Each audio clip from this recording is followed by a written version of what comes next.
సన్నీ డియోల్ కొత్త Hindi cinema Jat release అయి నిన్న ఆదివారంతో 4 రోజులు కంప్లీట్ అయింది. ఈ 4 రోజుల కలెక్షన్స్ చూస్తే ముందుగా రిలీజ్ అయిన మొదటి రోజు ఏప్రిల్ 10 గురువారం నాడు ఈ సినిమాకు కేవలం 9 కోట్ల నెట్ వస్తే రెండో రోజు శుక్రవారం కలెక్షన్స్ పడిపోయాయి, 7 కోట్లు వచ్చాయి. ఇక శనివారం మూడో రోజు మొదటి రోజు మాదిరి మరో 9 కోట్ల నెట్ వస్తే ఇక నిన్న ఆదివారం సినిమా ఎక్సలెంట్గా డబుల్ డిజిట్లు వచ్చాయి.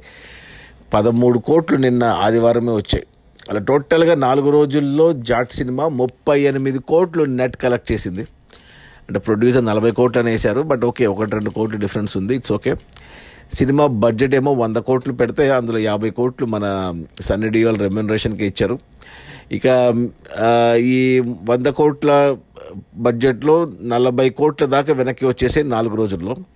ఇక ఈరోజు సోమవారం వర్కింగ్ హాలిడే ఉంది, ఈరోజు అంబేద్కర్ జయంతి. సో ఈరోజు కూడా కలెక్షన్స్ నిన్న ఆదివారం మాదిరి అంత లేకపోయినా కనీసం ఒక 10 కోట్లనే వస్తాయి. సో 50 కోట్లు వచ్చేస్తాయి సినిమాకు. అంటే 50% రికవర్ అయిపోతుంది, ఇంకో 50% రావాలి, ఇంకో మరో 50 కోట్లు. సో రేపు మంగళవారం నుంచి కలెక్షన్స్ తగ్గుతాయి వీక్ డేస్లో, బట్ నెక్స్ట్ వీకెండ్ కల్లా మరి 100 కోట్లు వస్తాయి లేదా అనేది చూడాలి. బట్ సినిమా అయితే చాలా బాగుంది. నేను ఇప్పటికీ 2 సార్లు చూశాను, నాకు పిచ్చగా నచ్చింది. తీసింది మన తెలుగు ప్రొడ్యూసర్లు Mythri movie and people media, and director వచ్చి మన తెలుగు డైరెక్టర్ గోపిచంద్ మల్లేని. ఇక యాక్టర్లు అందరూ మన తెలుగు వాళ్ళే, మ్యూజిక్ డైరెక్టర్ కూడా తమన్, అంత మ్యూజిక్, మన కొరియోగ్రఫీ, ఫైట్ మాస్టర్ అందరు తెలుగు వాళ్ళే, ఒక హీరో విలన్ తప్ప. అది మన సన్నీ డియోల్ కొత్త హిందీ సినిమా జాట్.